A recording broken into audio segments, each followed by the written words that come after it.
peasants, welcome to a special garage edition of the Monday Night Wars Raw, where we talk about the Raw side of the Monday Night Wars. I'm all laid back in the cut today. Adjust this. Much better. Yes, that is a 12-foot long Batman and Robin poster. That's Alicia Silverstone right there that you can see. Yeah, that's right. Sometimes my shit's just dope like that. Boom, Batman and Robin. That's how we rock it in the garage. Don't call this shit the Fortress of Solitude for nothing. Anyway, Mr. Vest, here we are, the Monday Night Wars Raw, with your host, the King of Smoke Style, a.k.a. the notorious M.I.K.E., a.k.a. the sensual Swami of the squared circle, a.k.a. the face the women love and the men envy, the near-fall narcissist himself. King of Nerds. What's up, guys? I'm trying not to get all animated and talk too loud because I'm sitting here in the garage today. I was doing some outside work. It's a nice day. Usually I watch these retro, raw, and nitro shit outside anyway. Just like to hang in my garage, chill. It's my little chill spot. You can see I've got a fine collection of white trash shit. Worst Batman movie ever. Duh. Still a dope ass fucking, still 12-foot Batman poster. And it's not as bad as people seem to remember. Anyway, so let's jump into it, guys. Here, let's start talking about some Raw. Parents, don't let your kids watch this. Kids sneak and watch it. I swear a lot. All right, so let's get the old notes out here, guys.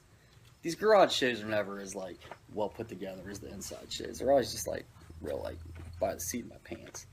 But Raw this week with a 2.6 rating. It's October 16th, 1995. Raw with a 2.6 rating. Nitro with a 2.2. And they open by letting us know that the Intercontinental Champion, the Heartbreak Kid, Shawn Michaels, was involved in an incident at a Syracuse nightclub. In Vince's words, he was, we'll get into it a little bit later. But this is the infamous episode where Michaels caught the beatdown. So, I don't like that. Also, bonus about doing outside shows, I can smoke cigarettes. Everybody knows you look immediately 7 times cooler when you smoke a cigarette while you do something. That's why you start smoking, kids. Duh. Also, it's a delicious, healthy habit. So let's prop the old foot up here. So, they let us know right away that Michaels was in a little incident. They don't say what, but we're going to get into it later. Yes, we are. So they actually open with promo from Isaac Yankem, DDS, obviously. He didn't go to 8 years of fake evil medical school to not get called DDS. Bret the Hitman Hart and Jerry Lawler. Since there's this ongoing feud between Lawler, Bret Hart, Lawler, everybody knows he's not a physical threat, really, outside of Memphis. Outside of Memphis, Jerry Lawler is the wrestling version of Machine Gun Kelly, if you're familiar with that rapper. Where, Machine Gun Kelly, he's got a fairly, he's got a fairly decent nationwide following. But inside the state of Ohio, and specifically the city of Cleveland, his powers are times 10. So, hand over belt, kid. So, not quite this episode, but we're getting there. So, you know what? While I'm out here, also, since this is out here, I keep this in the garage. I don't know why. Fuck it. Since we're out here, I'm going to go home and rock the strap, too, just to let you guys know I'm better than you. So, Yankem, they all give these, stupid, vague, dental-themed. Yankem says he's going to apply the worst braces in the world to Bret. Bret says Yankem and Lawler, the abscesses and gingivitis of WWF, and he's I don't know, like for toothpaste or something, I guess, is what he's trying to say. And Lawler, something about cavities.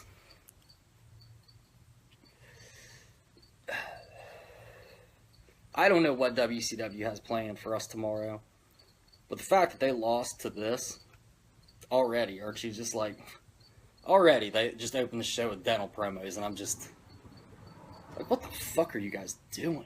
Shit. So, opening match, Triple H. Not Triple H. This is post-crisis Triple H. So, it's Hunter Hearst Helmsley. And he's taking on a Doink the Clown. We're 2 years into the Doink run, so it's not the Doink that I love.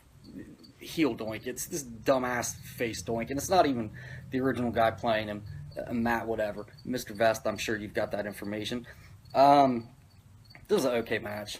There's nothing really special to talk about. Triple H wins with pedigree and continues his undefeated streak. After that, we go back to the locker room. They're doing this Americanization of Hakushi. If you're familiar with Hakushi, he was this Japanese wrestler. He used to come out like Japanese markings all over him and shit. He was like a real badass for a minute, and then they tried to make him a face. And here we are with this Americanization. Hakushi, and he's doing these segments with Barry fucking Horowitz, so, you know, it didn't really work out. So you ask him a bunch of baseball questions, Hakushi gets him right, and Horowitz is fucking wrong. Horowitz is like, oh my god, you're an American. Takes more than that, chief. So then we're, graced by the presence of PG-13. I fucking hate this team. They're like my size, and I'm not big. Like, I'm sure this camera's not lying to you. I'm about 5'10", $150 at best. I was just at the doctor's office yesterday. As a matter of fact, 152, and that's with shoes and jeans on. So, these guys are like my size. And, they're the USWA Tag Team Champions. I fucking hate these guys. These guys are like, they're like white dudes that wear Fat Farm and FUBU. And I always have fucking hated white guys like this. Matt Osborne, boom, I knew you'd have it. That's why you're Mr. Best. So, they're taking on the Smoking Guns because they were like, yo, we want a tag team title match. And Smoking Guns were like, okay. You guys are like Mike Forrest size. Let's... Alright. We're worried. The Guns made these two look stupid for about 8 fucking minutes. And when I say stupid, I mean stupid. Like Irish whipping them into each other. Irish whipping them and jumping between them and letting them run it. It's preposterous. PG-13 has maybe like a minute of offense in this bullshit somewhere. Bart Gunn looks like a fucking powerhouse taking on these guys. Naturally, as he should. Billy Gunn looks like a fucking superstar. They win. Billy fucking body slams one of them. Wolfie D, Chucky Chuck, whatever the other one's fucking name is, and gets the win with a fucking body slam. No one's won with a body slam since 1982, by the way. And that just goes to show you how shitty PG-13 is. Get them the fuck off my TV. Thank you. We got a solid Cornette Bulldog promo to like wash the taste out of our mouth. I'm really digging heel Bulldog. I wasn't really super into heel Bulldog at the time, but I'm feeling it now. Feeling it now, guys. Feeling it. Obviously, Cornette talking is always a plus. Billy Gunn should have been a superstar, by the way. I'll give you that. Billy Gunn should have been. I don't know what it was about him that just didn't do it, but he just never got over the hump, did he? I never bought him as a single star, I'll be honest with you. I just couldn't get behind it. He was always a tag team guy to me. After the solid Cornette Bulldog promo, we got Ahmed Johnson hype video. So that's on its way. I was a big Ahmed Johnson fan when I was a kid. Interested to see if it holds up. After that, we've got an actual match, Dean Douglas versus some fucking jobber, and then they break the HBK news to us because Dean Douglas has an IC title shot in your house, which we'll cover next week. HBK calls in. As Vince says, HBK was attacked unprovoked by 10 thugs. That's Vince's words. Lawler's like, you know, I heard he ran his mouth at the nightclub and got his ass whooped. That's more close to the truth as we would find out that Michaels, by his own account, was a total bag of dicks at this point in his life. was at a nightclub, ran his fucking mouth to 10 Marines, and got the shit knocked out of him. Rightfully so. Rightfully so. I was in the Army, guys. If I was ever out at a bar with 10 military guys and you talk shit to one of us, you're fighting fucking all of us. But it's just how it is. It's brotherhood. You fucked up, Sean. Should have had to click with you. Side note, I watched a shoot interview with Kevin Nash one time where he talked about 1995 WWF, and they asked him about this incident. And they used to have the A circuit for the house show and the B circuit for the house show. And him and Scott Hall were on the B circuit. And he said after this, never again. And Michaels was on the A circuit. They said after this, never again. They went to Vince and were like, never again does he travel without us. So, you know, it's like you don't even have to learn your lesson after getting beat up, because now your two buddies are with you all the time. So you just talk more shit. Fucking A, says the guy that hung out with people much larger than him his whole entire life. My friend Dave basically fought every fight I should have got beat up in from like 2002 to like 2008 till he got married. And then I had to just like get beat up or stop talking shit. Spoiler alert, I got beat up. So HBK calls in. He's like, look, man, being HBK, you see that like the cracks are starting to happen in HBK. In a direct quote, I wrote it down here. Being HBK is a lonely job, and it's getting worse. So you could hear the fucking depression in this dude. Like, this dude is coming apart at the seams. Which, if you know anything about the Shawn Michaels story, he really was coming apart at the seams at this point. He says he will be at In Your House. He will be, which he is. He will be. He will be defending the IC title. He will not be. We actually get a pretty infamous promo from him. It's the I lost my smile promo. So that'll be covered next week. Something to look forward to. A little tease for you guys. A little tease. Basically, they talked to Shawn Michaels this whole match, and then Dean Douglas at some point wins with a Fisherman Suplex. And we're on to the next segment, which is a Goldust promo video. He's making his debut at In Your House against Marty Jannetty. Fucking huge Goldust fan, especially Goldust 1995.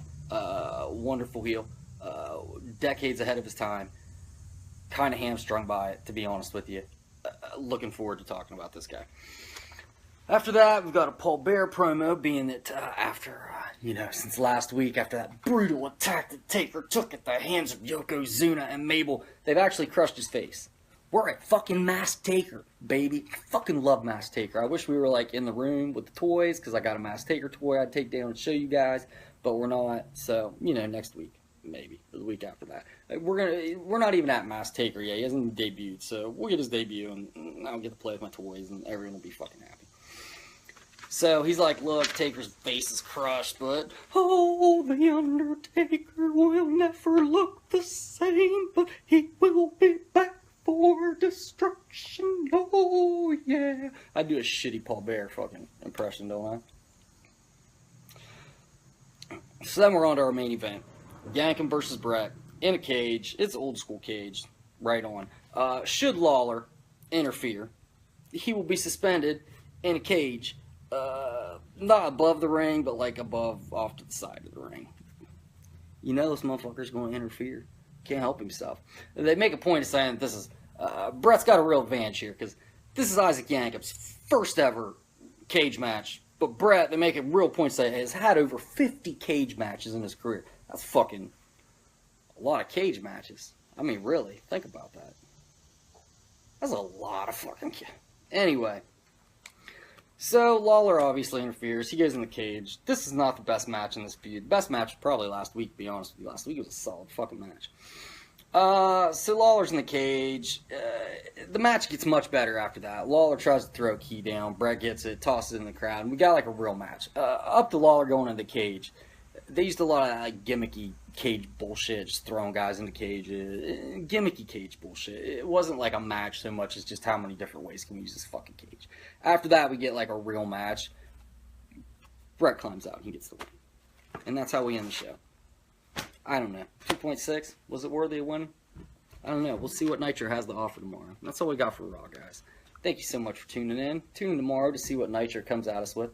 I'm sure it'll be a better show. Not like Nitro's a better show. It'll make for a better. Nitro's consistently more hilarious and gives me more to work with. And that's just a fact. Anyway, so stop in tomorrow. See what Nitro answers with. Stop in next Thursday. to see what happens on In Your House. Michaels gives up the IC title. Wednesday. I'm doing everything out of order. Wednesday. That's when the SmackDown recap is now, because my work schedule changed. I have to work Tuesday nights now. So we're going to do it on Wednesday afternoons. Saturday. The crown jewel of the Near Fall Network. Drive by with Shooter. Best wrestling podcast I listen to. I listen to a fuck ton of wrestling podcasts. And of course on Monday, bam, I don't even watch Raw, but I watch the High Five Party with the High Five motherfucker where he talks all things Raw. I don't even need to watch Raw because this dude does such good coverage of Raw that it's like you're watching it. He paints you a picture with his words. Anyway, thanks for stopping, guys. I gotta finish my yard work. It's good talking to you here in the old garage. Red Bull Tropical. It's no Red Bull. But, hey, here we are. It's a beautiful day. Talking wrestling. I got fucking yard work. I'm rambling, guys. As always, I love you. Thanks for stopping. Have a good week.